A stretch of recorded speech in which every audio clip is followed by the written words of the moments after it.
إن الحمد لله نحمده ونستعينه ونستغفره ونعوذ بالله من شرور أنفسنا ومن سيئات أعمالنا من يهده الله فلا مضل له ومن يضلله فلا هادي له وأشهد أن لا إله إلا الله وحده لا شريك له وأشهد أن محمدا عبده ورسوله اللهم صل على محمد وعلى آله وأصحابه وبارك وسلم تسليما كثيرا كثيرا أما بعد فإن خير الحديث كتاب الله وخير الهدي هدي محمد صلى الله عليه وعلى آله وسلم وشر الأمور محدثاتها وكل محدثة بدعة وكل بدعة ضلالة وكل ضلالة في النار. أعوذ بالله السميع العليم من الشيطان الرجيم من همزه ونفخه ونفسه بسم الله الرحمن الرحيم. أن أبا موسى أشعري أن أبا مالك الأشعري رضي الله تعالى عنه حدثه أن النبي صلى الله عليه وسلم قال أربع في أمتي من أمر الجاهلية لا يتركونهن الفخر في الأحصاب والطعن في الأنصاب والاستسقاء بالنجوم والنياحة أو كما قال رسول الله صلى الله عليه وسلم. بھائیو، دوستو، بزرگو، قابل احترام خواتین اسلام، اسلام ایک کامل دین، مکمل دستور حیات ہے جو زندگی کے تمام شعبوں میں انسانوں کی رہنمائی کرتا ہے. جہاں اسلام انفرادی زندگی میں فرد کی اصلاح پر زور دیتا ہے، وہاں اسلام اجتماعی زندگی کے اصول بھی وضع کرتا ہے. اسلامی نظام حیات میں جہاں عبادات کی اہمیت ہے، وہیں معاملات، معاشرت، اخلاقیات کو بھی اولین درجہ حاصل ہے. اسلام کی یہ پاکیزہ تعلیمات اور روشن اصول کا اس وقت پتہ چلتا ہے جبکہ زمانہ جاہلیت، قبل اسلام کے زمانہ جاہلیت کے امور پر غور کیا جائے. رسول اللہ صلی اللہ علیہ وسلم نے زمانہ جاہلیت کے امور سے منع فرمایا. آپ صلی اللہ علیہ وسلم نے فرمایا اربع فی امتی من امر الجاہلیت لا یترکونہن. فرمایا میری امت میں جاہلیت کے 4 کام ہیں جنہیں لوگ ترک نہیں کریں گے، چھوڑیں گے نہیں. اور واقعی آج یہ چیزیں ہمارے اندر پائی جاتی ہیں. نبی صلی اللہ علیہ وسلم نے فرمایا سب سے پہلی چیز الفخر فی الاحساب، اپنے حسب نامے پر فخر کرنا، حسب و نسب پر فخر کرنا. والطعن فی الانصاب، اور دوسری بات دوسرے کے نسب پر طعنہ زنی کرنا، دوسرے کے خاندان کو برا سمجھنا. والاستسقاء بالنجوم، تیسری چیز ستاروں کو بارش برسانے میں مؤثر خیال کرنا. اور چوتھی چیز والنیاحہ، مصیبت کے وقت، پریشانی کے وقت رونا دھونا، ہائے ہائے کرنا، واہ ویلا کرنا. میرے بھائیو دوستو، یہ چاروں چیزیں کسی نہ کسی شکل میں آج کے موجودہ معاشرے میں پائی جاتی ہیں، مگر ان سے رسول اللہ صلی اللہ علیہ وسلم نے منع کیا، فرمایا یہ زمانہ جاہلیت کی باتیں ہیں۔ سب سے پہلی چیز الفخر فی الاحفاد، حسب نسب پر فخر کرنا ایک مسلمان کے لیے تمام مسلمانوں کی عزتیں قابل احترام ہیں، اور کسی مسلمان کی بے عزتی اسلام نے حرام قرار دی ہے۔ البتہ ہم دنیا میں دیکھتے ہیں تو یہ چیز نہیں ہے۔ آج وہ لوگ جو اپنے آپ کو اشرافیہ سمجھتے ہیں، وہ عمراء ہوں، سیاست دان ہوں، بیوروکریٹ ہوں، یہاں تک کہ فوج وغیرہ، دانشور اور مذہبی بعض لوگ بھی اپنے آپ کو لوگوں سے اعلیٰ سمجھتے ہیں، عوام سے اپنے آپ کو برتر جانتے ہیں، حالانکہ یہ فرق درست نہیں ہے۔ اسلام میں یہ چیز نہیں ہے، قرآن و سنت میں اس طرح کا کوئی فرق نہیں ہے، بلکہ تمام مسلمان برابر ہیں۔ اور نبی صلی اللہ علیہ وسلم سے پوچھا گیا یا رسول اللہ ای الاکرم، فرمایا سب سے معزز کون ہے؟ آپ نے فرمایا اکرم عند اللہ اتقاہم، لوگوں میں سب سے بہترین، سب سے معزز اللہ کے نزدیک وہ ہے جو سب سے زیادہ متقی ہو، سب سے زیادہ اللہ ذوالجلال سے ڈرنے والا ہو۔ نبی صلی اللہ علیہ وسلم نے فتح مکہ کے موقع پر خطبہ ارشاد فرمایا، اور آپ نے لوگوں کو خطاب کر کے فرمایا اللہ ذوالجلال نے تم سے جاہلیت کا فخر و غرور اور خاندانی تکبر ختم کر دیا ہے۔ فالناس رجلان بر تقی کریم علی اللہ و فاجر شقی حین علی اللہ، فرمایا لوگ صرف دو ہی طرح کے ہیں، ایک وہ جو اللہ کی نظر میں متقی، پرہیزگار، کریم ہیں اور شریف ہیں، اور دوسرے وہ لوگ جو فاسق و فاجر ہیں، بدبخت ہیں، اللہ کی نظر میں ذلیل و خوار ہیں۔ فرمایا والناس بنو آدم، تمام لوگ آدم علیہ السلام کی اولاد ہیں۔ وخلق اللہ آدم من تراب، اللہ ذوالجلال نے آدم علیہ السلام کو مٹی سے پیدا کیا، اور اس کے بعد آپ نے یہ آیت کی تلاوت کی یا ایھا الناس انا خلقناکم من ذکر و انثی وجعلناکم شعوبا وقبائل لتعارفوا ان اکرمکم عند اللہ اتقاکم، لوگو ہم نے تمہیں ایک مرد عورت سے پیدا کیا، پھر تمہارے کنبے قبیلے بنائے، لتعارفوا، تاکہ تم ایک دوسرے کی پہچان کرو۔ یہ نہیں فرمایا آپس میں فخر کرو، بلکہ پہچان کے لیے تمہارے قبیلے بنائے۔ اور فرمایا ان اکرمکم عند اللہ اتقاکم، اللہ کے نزدیک مکرم وہ ہے، بہترین وہ ہے جو سب سے زیادہ اللہ سے ڈرنے والا ہو۔ نبی صلی اللہ علیہ وسلم نے خطاب کرتے ہوئے جاہلی دور کی کبر و نخوت، آباء و اجداد پر فخر کرنے کے طریقے کو منع کیا، اور فرمایا لوگ دو طرح کے ہیں، ایک وہ جو اللہ کے فرما بردار، اللہ ذوالجلال کی اطاعت اور عبادت کرنے والے،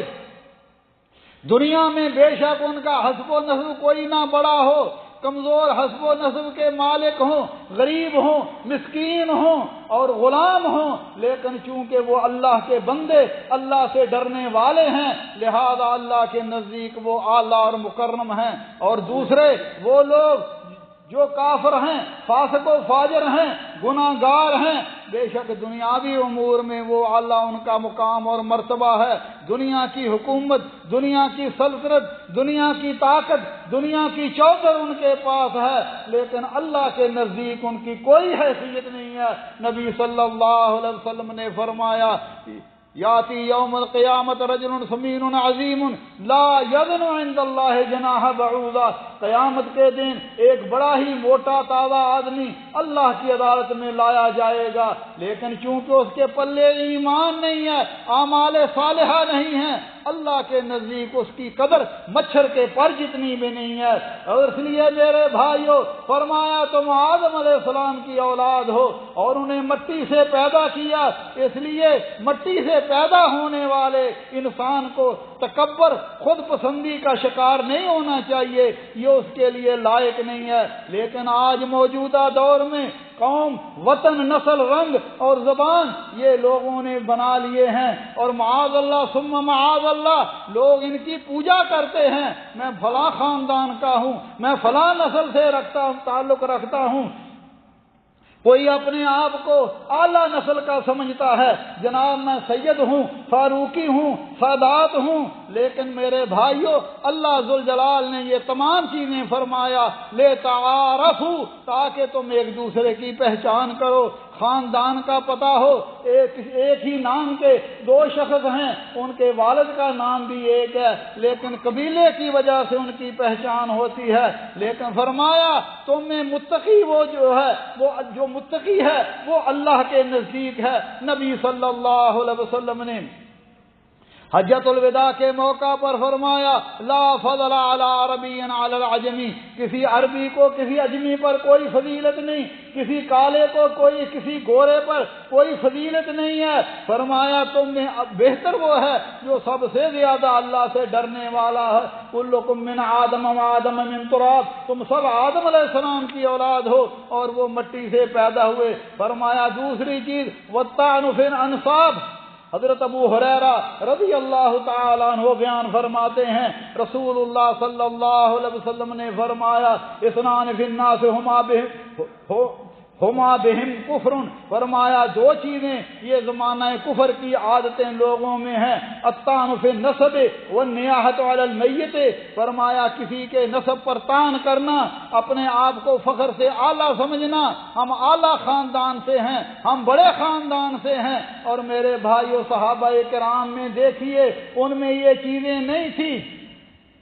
عبد الرحمن ابن عوف قریشی تھے، ان کی بیوی سیدنا ان کی بہن کی شادی انہوں نے حضرت بلال جو حبشی غلام سے آزاد کردہ ان کے ساتھ کی، مگر آج لوگوں میں یہ ساری چیزیں پائی جاتی ہیں۔ میرے بھائیوں اسلام میں عزت اور شرافت کا معیار تقوی اور دینداری ہے۔ یہ سیدنا بلال رضی اللہ تعالیٰ عنہ ہیں، رسول اللہ صلی اللہ علیہ وسلم نے فرمایا بلال میں نے جنت میں تمہارے چلنے کی آواز سنی، میں نے جبریل سے پوچھا یہ کس کی آواز ہے؟ فرمانے لگے یہ بلال کی آواز ہے۔ اور سیدنا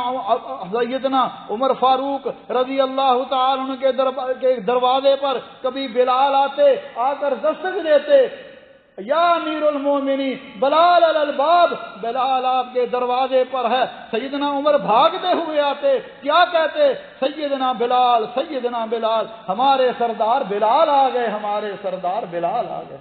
یہ مقام اور مرتبہ تھا تقوی کی وجہ سے۔ لیکن بھائیوں یہ ساری چیزیں دنیا میں ہیں، قیامت کا دن ہوگا۔ فرمایا فَإِذَا نُفِخَ فِي الصُّورِ فَلَا أَنْصَابَ بَيْنَهُمْ يَوْمَئِذٍ وَلَا يَتَسَاءَلُونَ،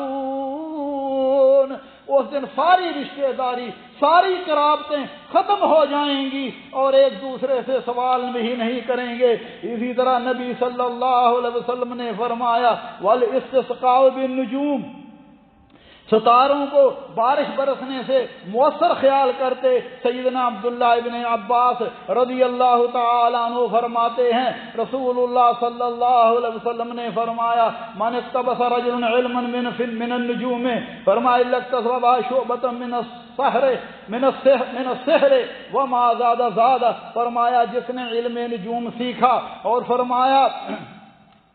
جس نے علم نجوم سیکھا اس سے حساب کیا تھوڑا یا زیادہ، اس نے جادو کا ایک حصہ سیکھا۔ مشرکین مکہ مشرکین میں یہ عقیدہ رکھتے تھے، مشرکین یہ عقیدہ رکھتے تھے کہ یہ ستارے بھی انسانی زندگی پر اثر انداز ہوتے ہیں، ہر انسان کا مقدر ستاروں سے وابستہ ہے، اس لیے وہ ستاروں کے علم کی آڑ میں علم غیب کا دعویٰ کرتے۔ آج بھی آپ دیکھیں کچھ لوگ کہتے ہیں تمہارا ستارہ گردش میں ہے، تمہارا ستارہ فلاں ہے، اخباروں میں بھی اس طرح کی خبریں آتی، چیزیں آتی ہیں۔ میرے بھائیوں اسلام میں ایسی کوئی چیز نہیں ہے، اور ایسا علم جاننا جس کو علم نجوم کہتے ہیں یہ حرام ہے اور یہ شیطانی کھیل ہے۔ ستاروں سے نہ انسان متاثر ہوتے ہیں، نہ انسانی زندگی پر اس کا کوئی اثر پڑتا ہے۔ ہاں ستاروں سے لوگ